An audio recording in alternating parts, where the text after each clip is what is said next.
नमस्कार, मैं मणि sir classes में आपका हार्दिक स्वागत है।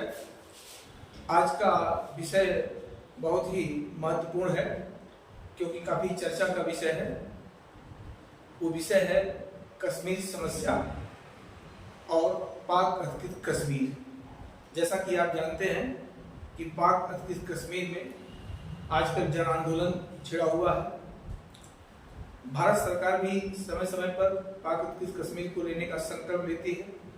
अब किस रूप में पाक अधिकृत कश्मीर पुनः भारत का अभिन्न अंग होगा, वैसे कि हम तो स्वतंत्रता के पश्चात से इसको मानते चले आ रहे हैं, लेकिन दुर्भाग्य से जम्मू कश्मीर का एक बड़ा भूभाग हमारे अदूरदर्शी नीतियों के चलते जो है पाक अधिकृत कश्मीर के रूप में पाकिस्तान के अधिकृत हो चला गया।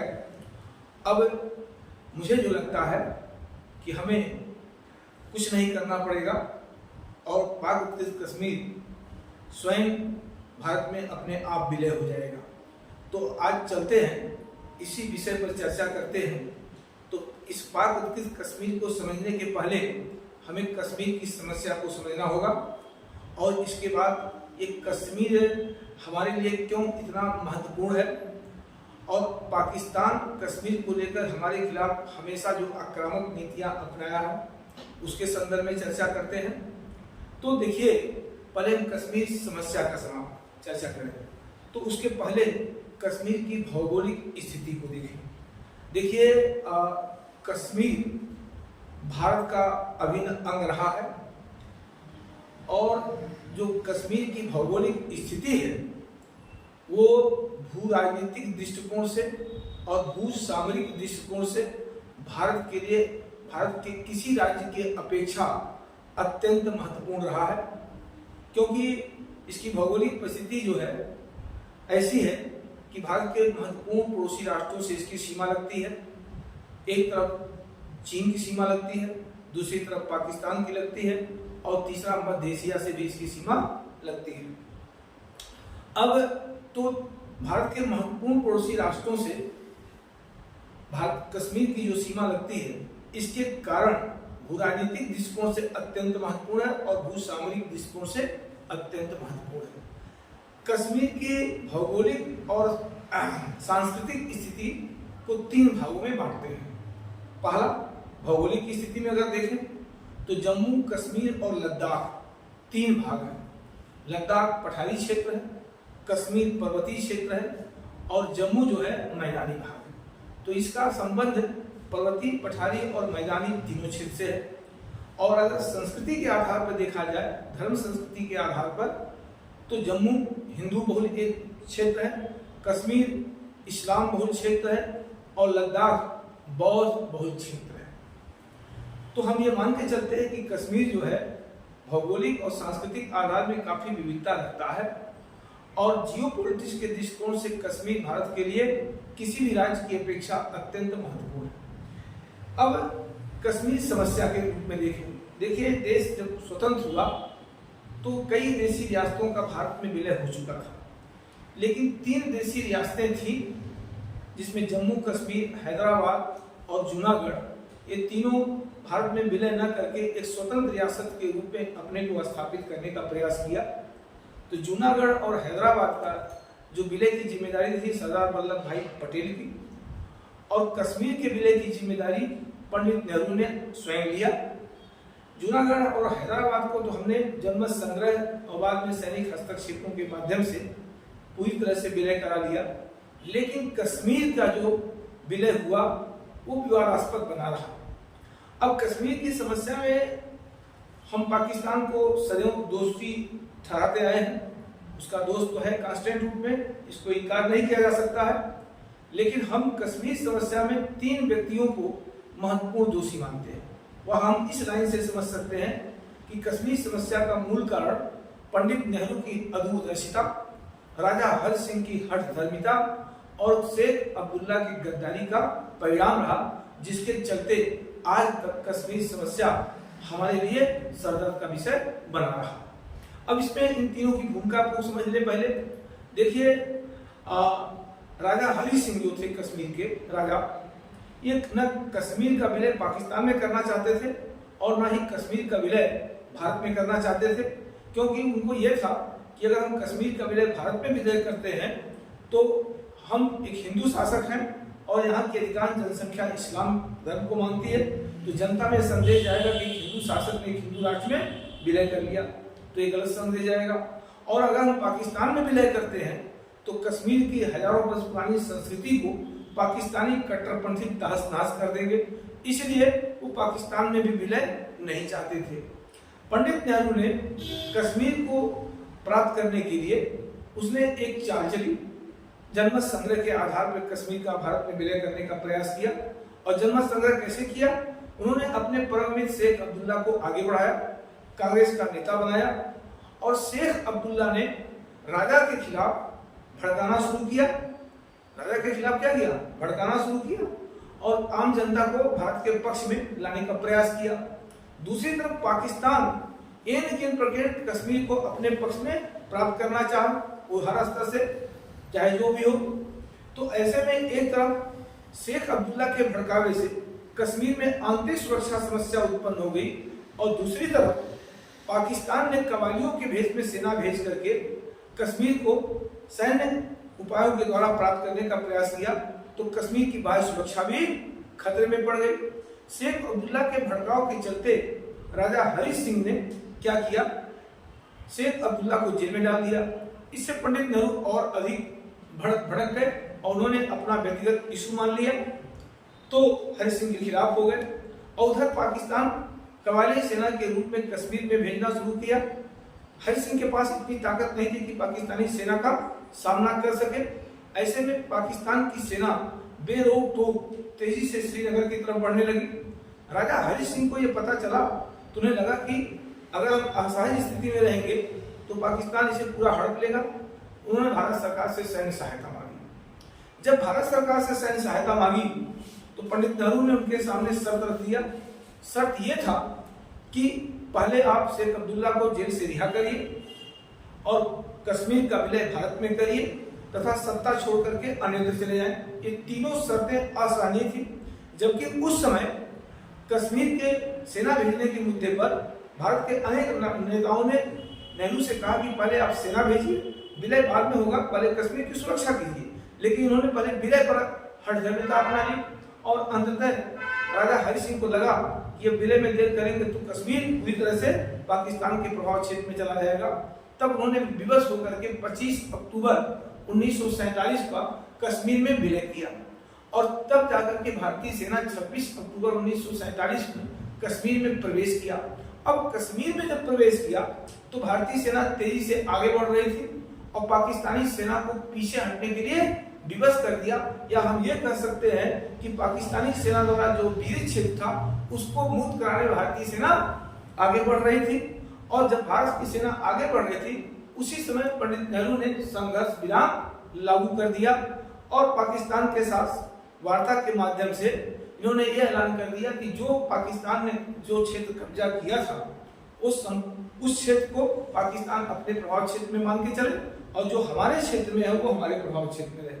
और इसके इस नीति के चलते कश्मीर का दो भागों में डिवाइडेशन हो गया। पहला पाक अधिकृत कश्मीर जिसे पाकिस्तान आजाद कश्मीर कहता है और जो कश्मीर भारत में है उसे पाकिस्तान गुलाम कश्मीर के नाम से पुकारना शुरू कर दिया।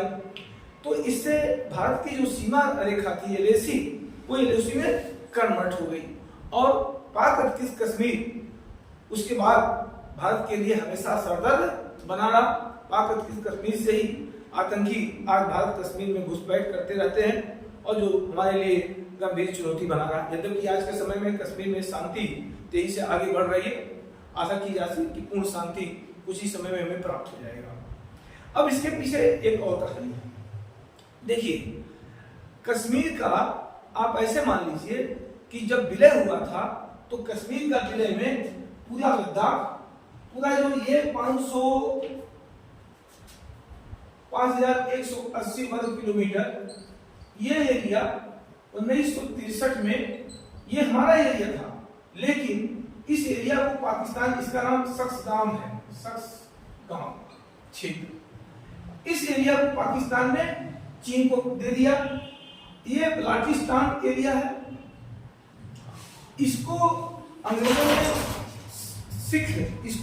ने सिख शासक से विजय प्राप्त की।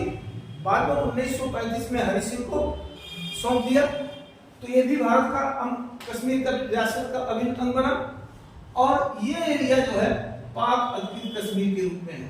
अब आप ये समझ सकते हैं कि इस कश्मीर का जो विलय हुआ था, उस विलय के दौरान इन सभी भागों पर भारत का आधिपत्य होना चाहिए था, लेकिन हमारे कमजोर नीतियों के चलते आज मात्र 47% भूभाग पर क्या है, भारत का कब्जा है। शेष 53% भाग चाइना के और पाकिस्तान के अधीन है। हमारे कमजोर नीतियों के कारण और दूरदर्शी नीतियों के कारण, आदर्शवादी सोच के कारण ये महत्वपूर्ण भाग पड़ोसी राज्य चीन और पाकिस्तान के अधीन चला गया। तो आज आप समझिए ये पूर्वी लद्दाख हमारे लिए कितना सरदर्द बना हुआ है। गलवान विवाद आपको भूला भी नहीं है। और ये पश्चिमी भाग बलोचिस्तान और पाक अधिकृत कश्मीर भी हमारे लिए सरदर्द बना है। और ये जो पहले से 1963 में दिए थे, चीन आज यहाँ से अपने सड़क मार्ग बना करके भारत को घेराबंदी करने का प्रयास कर रहा है। तो कहने का मतलब यह है कि हमारे कमजोर नीतियों के चलते कश्मीर कई टुकड़ों में डिवाइड हो गया और कुछ हिस्सा चाइना ने ले लिया, कुछ हिस्सा पाकिस्तान ने ले लिया और कुछ 47% भूभाग हमारे पास बचा रहा। अब इसको भी पाकिस्तान युद्ध के माध्यम से प्राप्त करने का कोशिश किया, जिसके परिणाम में 1965 का युद्ध हुआ, 71 का युद्ध हुआ। और जब 71 में पाकिस्तान बुरी तरह से पराजित हो गया तो उसने समझ गया कि हम कश्मीर को युद्ध के द्वारा प्राप्त कर नहीं सकते और आसानी से छोड़ नहीं सकते। तो उसने राज्य प्रायोजित आतंकवाद को बढ़ावा दिया, ऑपरेशन टू पाक चलाया और बाद में 1989-90 के दौरान कश्मीर में आतंकवादियों की शुरुआत हो गई। और उसमें भी हमारी ढुलमुल नीति रही, जिसके कारण हमें लंबा संघर्ष हुआ, हमारे हजारों जवान शहीद हुए, लाखों नागरिक निर्दोष मारे गए, कश्मीर में काफी रक्तपात हो चुका था और कश्मीर हमारे लिए एक प्रमुख सुरक्षा चुनौती के रूप में था। अब इस कहानी के बाद अब एक नया कहानी आता है पाक अधिकृत कश्मीर का। देखिए, पाकिस्तान एक ऐसा देश है जो अपने अतीत से कभी सबक नहीं सीखा। पाकिस्तान के जो राज्य हैं, पंजाब है, सिंध है, बलूचिस्तान है, खैबर पख्तूनख्वा है, ये 4 राज्य। लेकिन इन 4 राज्यों में पाकिस्तान ने हमेशा दोहरी नीति अपनाया। उसमें सबसे अधिक जो पंजाब राज्य है वही पाकिस्तान का सबसे अधिक प्रभावित राज्य है, प्रभावशाली राज्य है। वहाँ के संसाधनों पर पंजाबियों का सबसे अधिक प्रभाव, सेना में, प्रशासन में वर्चस्व पंजाबियों का है। लेकिन जो बलूचिस्तान है, जो सिंध है, जो खैबर पख्तूनख्वा है, जो कश्मीर के उत्तर पश्चिमी भाग में जुड़ा हुआ है, इसका पाकिस्तान ने उपेक्षा किया। और यही कारण है कि आज पाकिस्तान में बलूचिस्तान को लेकर के, सिंध को लेकर, खैबर को अलगाववाद की भावना बढ़ी है। आशा की जाती है कि काफी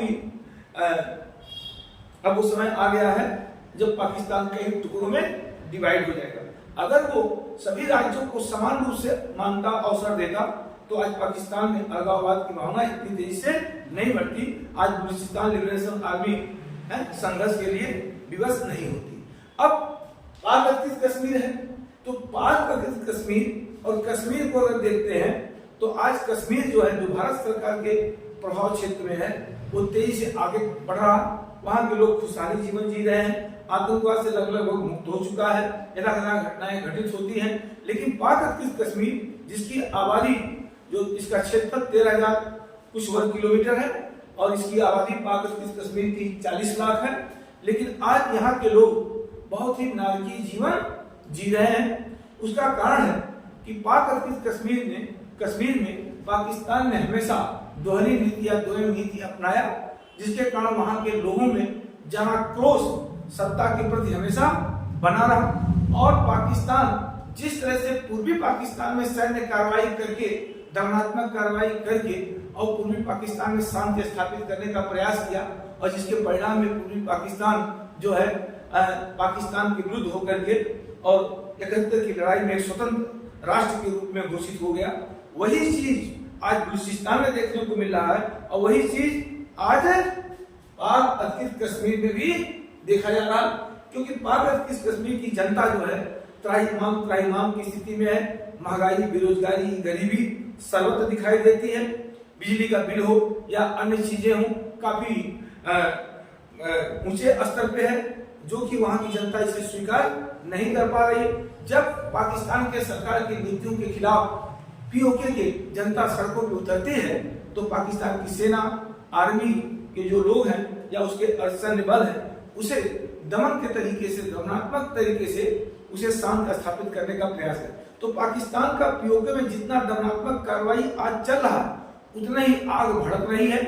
और आप जान लीजिएगा कि जनादेश बहुत बड़ी भूमिका होती है, जन आंदोलन बहुत बड़ी भूमिका है, जन समर्थन बड़ी भूमिका है।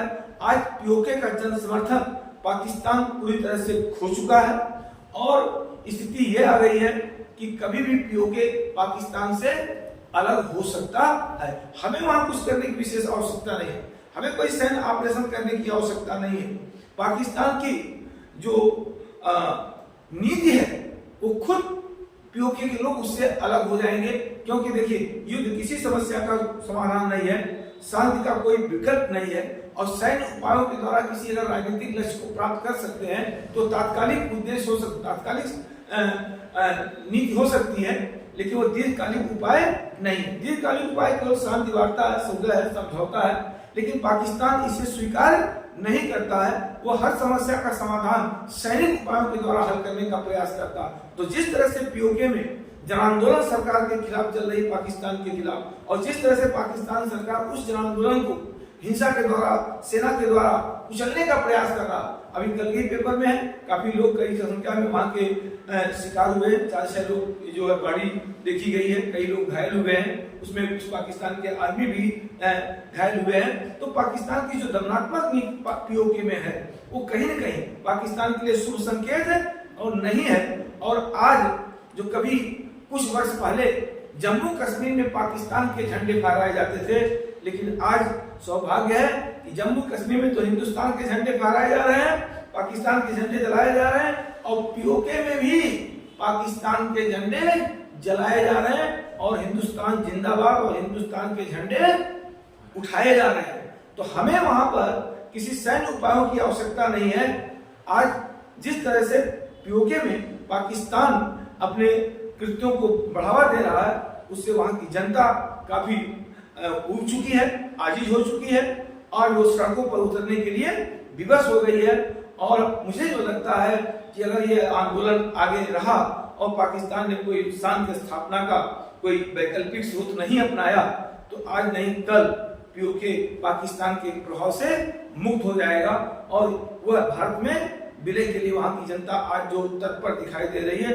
भारत भी हल्का सा प्रयास करेगा तो मुझे लगता है कि हमारा खोया हुआ जो क्षेत्र था वो पुनः हमें वापस मिल सकता है। तो इसलिए पीओके का जो वर्तमान दुर्दशा है उस दुर्दशा के आधार पर हम कह सकते हैं कि जिस तरह से बांग्लादेश में, पूर्वी पाकिस्तान में पाकिस्तान ने सैन्य कार्रवाई करके दबाने का प्रयास किया और परिणाम क्या था कि 73 की लड़ाई में बांग्लादेश के नागरिकों ने मुक्त वाहिनी सेना के रूप में भारत सेना का सहयोग दिया और परिणामतः पूर्वी पाकिस्तान से अलग होकर के 6 दिसंबर 1971 को एक स्वतंत्र राष्ट्र के रूप में अपने को स्थापित किया है।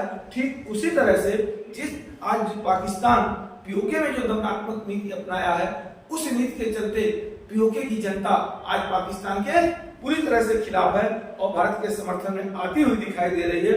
तो इसे बहुत दिनों तक इग्नोर नहीं किया जा सकता है और आज नहीं तो कल पीओके भारत में आसानी से प्राप्त कर सकता है। देखिए ये हमारे लिए क्यों महत्वपूर्ण है। देखिए जो हमने पहले ही कहा कि जम्मू कश्मीर का जियोपॉलिटिक्स भारत के किसी राज्य की अपेक्षा भारत के लिए सबसे महत्वपूर्ण है, क्योंकि इसकी सीमाएं पाकिस्तान से, चीन से और मध्य एशिया से लगती है। इसलिए कश्मीर हमारा मुकुट है और हम अगर हमारा मुकुट ही छीन जाएगा तो हमारे लिए कहीं नहीं बहुत बड़ी खतरे की घंटी बज सकती है।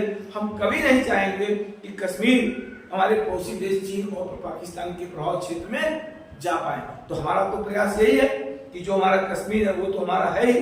पाकिस्तान ने हमेशा कश्मीर का अंतर्राष्ट्रीयकरण करना चाहा। उसने जब आतंकवाद के बहाने कहा कि सोचा कि हम इतना हिंसा फैला देंगे कि जिस तरह से फिलिस्तीन समस्या का अंतर्राष्ट्रीयकरण हुआ है, उसी तरह से इसका अंतर्राष्ट्रीयकरण करके भारत पर दबाव डालेंगे अंतर्राष्ट्रीय, और भारत समझौता कर लेगा और कश्मीर का भाग हमको मिल जाएगा। भारत ने शिमला समझौते में कहा कि कश्मीर समस्या का समाधान केवल दो पक्षीय आधार पर होगा, हमने तीसरे पक्ष की मध्यस्थता स्वीकार्य नहीं है। और आज भी भारत अब क्या कहता है, कहता नहीं, कश्मीर कोई समस्या नहीं है, कश्मीर तो हमारा है ही। अगर वार्ता होगी तो पीओके पे वार्ता होगी कि पीओके आप कब छोड़ोगे, तो पाकिस्तान बैकफुट पे चला जाता है। ये तो कहते कश्मीर लेने की, तो पीओके मांग रहा है। अब स्थिति क्या है कि वार्ता भी नहीं हो रही है, लेकिन मिलने की संभावना भी बढ़ती दिखाई दे रही है, क्योंकि पाकिस्तान कभी अपने अतीत से जो है कुछ सीख नहीं पाया। और ये पीओके ही क्यों, बलूचिस्तान भी पाकिस्तान से अलग होगा, क्योंकि उसको भी धोखे से, बलूचिस्तान को भी पाकिस्तान ने धोखे से विलय कराया था। और जिस तरह से दोयम दर्जे की नीति अपनाया है, इससे बलूचिस्तान की जनता काफी त्रस्त हो चुकी है, और आज वहां की आवाम जो है पाकिस्तान के खिलाफ है। देखिए, जन असंतोष, जन आंदोलन को लंबे समय तक दबाया नहीं जा सकता है, तो ऐसे ही बलूचिस्तान भी चला जाएगा और पीओके भी भारत में विलय कर लेगा, क्योंकि पाकिस्तान ने हमेशा भारत के खिलाफ अपनी नीति अपनाई। और मैं जो जहां तक हमारी समझ है, मुझे लगता है कि पाकिस्तान की संपूर्ण राजनीति कश्मीर पर ही डिपेंड करती है। वहां का कोई नेता चुना जाता है या वहां का चुनाव होता है तो कुछ नहीं, एक मुद्दा आता है, कश्मीर कश्मीर कश्मीर। लेकिन वो जानता है कि न पहले कश्मीर को प्राप्त कर पाए युद्ध के द्वारा, न हम आतंकवाद के द्वारा प्राप्त कर पाए, और अब तो कोई संभावना बनती भी नहीं है, क्योंकि आज की जो भारत की फॉरेन पॉलिसी है, जो आज का लीडरशिप है, वो आदर्शवादी नीति पर नहीं चलती है, आचार कौटिल्य के क्या है, आक्रामक नीति का पालन करती है। और हमने कह भी दिया है कि हम कश्मीर में कोई वार्ता नहीं करेंगे, हम जब भी वार्ता करेंगे आपसे पीओके पे वार्ता करेंगे, और आपको बताना पड़ेगा कि हम पीओके कब छोड़ रहे हैं। खैर, वार्ता बंद हो गई है, वार्ता चल भी नहीं रही है, क्योंकि भारत ने स्पष्ट कर दिया कि आतंकवाद और वार्ता साथ साथ नहीं हो सकते। तो इस कारण पाकिस्तान के साथ हमारा कोई राजनयिक वार्ताएं नहीं हो रही है। लेकिन हमें बिना किसी ठोस प्रयास के आज जो गति पीओके में है, उसे मुझे लगता है कि पाकिस्तान को पीओके छोड़ना पड़ेगा, त्यागना पड़ेगा, और पीओके कल भारत में, आज नहीं तो कल भारत में विलय हो जाएगा। इससे कहीं हम अपने कोई भी चीजों को प्राप्त कर सकते हैं क्षेत्र को, और इससे हमारा भू राजनीतिक बढ़त हमें मिल सकती है, और हम उस सीमा पर चीन पाकिस्तान की बढ़त को भी कमजोर कर सकते हैं। तो ये कहीं कहीं कश्मीर का जो भारत में बना रहना, पीओके के भारत में विलय होना, ये हमारे लिए बहुत ही शुभ संकेत होगा, क्योंकि इसका जो भौगोलिक परिवेश है हमें सबसे अधिक प्रभावित करता है भू राजनीतिक दृष्टिकोण से। तो इस सब से हमें जो लगता है कि पीओके बहुत जल्द ही पाकिस्तान से क्या हुआ, अलग हो सकता है। तो ये सब की चर्चा हमारी थी, और जो कश्मीर की चर्चा वो काफी लंबी चर्चा है, और मैं तो मानता हूं कि कश्मीर के विषय पर पाकिस्तान कम दोषी है। भारत सरकार की नीतियां हमेशा दोषपूर्ण दिखाई दी है, हमारी अदूरदर्शी नीति, आदर्शवादी नीति है। अगर हम जिस तरह से जूनागढ़ और हैदराबाद का पहले जनमत संग्रह कराए, और फिर पहले सैन्य हस्तक्षेप किए और बाद में जनमत संग्रह करा के विलय किया, अगर हम विलय के पहले ही सेना भेजे होते और युद्ध विराम न लागू करके पूरी कश्मीर को खाली कराने के बाद बात करते, तो आज वो एलएसी एलओसी के रूप में कन्वर्ट नहीं होता, तो आज ये समस्या हमें देखने को नहीं मिलती। तो इसके पीछे पाकिस्तान जिम्मेदार नहीं है, इसके पीछे हमारी तात्कालिक अदूरदर्शी नीतियां जिम्मेदार है, और उसके बाद लंबे समय तक इस पर कश्मीर के मुद्दे पर भारत सरकार की जो नीतियां थी वो ढुलमुल नीति रही, जिसके कारण पाकिस्तान हमारी कमजोरी को समझा और फिर वो आतंकवाद के माध्यम से कश्मीर को प्राप्त करने का प्रयास किया।